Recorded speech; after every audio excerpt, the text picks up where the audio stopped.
अस्सलामुअलैकुम वरहमतुल्लाहि वबरकातुहू। नाज़रीन, मैं हूँ आपका होस्ट मोहम्मद आसिफ जवार सईदी। आप देख रहे हैं नूर हिदायत ऑफिशियल।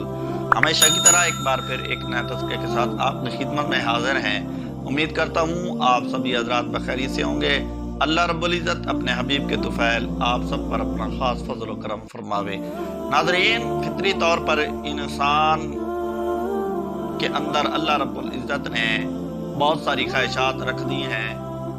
इंसान पैदा ही फितरत पर होता है और हमारा दीन इस्लाम भी फितरत है।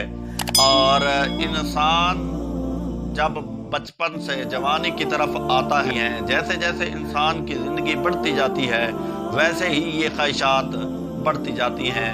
किसी के अंदर माल की ख्वाहिशात होती है और किसी के अंदर जायदाद की ख्वाहिशात होती है। दुनिया की जितनी भी ख्वाहिशात हैं इंसान के अंदर पाई जाती हैं।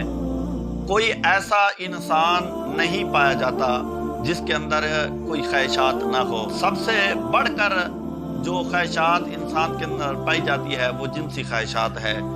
इसको पूरा करने के लिए इंसान को फितरी तौर पर औरत की ज़रूरत होती है और दीन इस्लाम हमें हुक्म देता है कि हलाल तरीके से औरत को हासिल करने के लिए निकाह करें।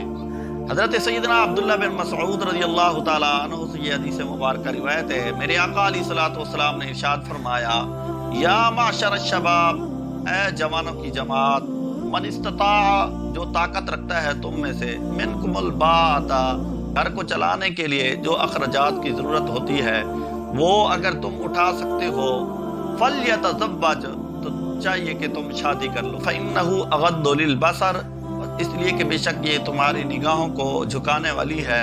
व अहसनु लिलफरज, हमारी शर्मगाहों की हिफाजत करने वाला है। सवाल ये होता है कि अल्लाह के हबीब ने जवानों को क्यों हुक्म दिया? तो इसलिए कि बचपन के अंदर ये ख्वाहिशात इतनी उरूज पर नहीं होती, बुढ़ापे के अंदर तो वैसे ही ख्वाहिशात ख़त्म हो जाती हैं, जिनसी ख्वाहिशात, और जवानी के अंदर ये जो ख्वाहिशात होती है ये उरूज पर होती है। इसलिए मेरे महबूब ने जवानों को ये हुक्म दिया। इंशाअल्लाह अज़ीज़ आने वाले लेक्चर के अंदर और भी इस हवाले से हम गुफ्तगू करेंगे। आमीन। आखिर दावाना अनिल हम्दुलिल्लाहि रब्बिल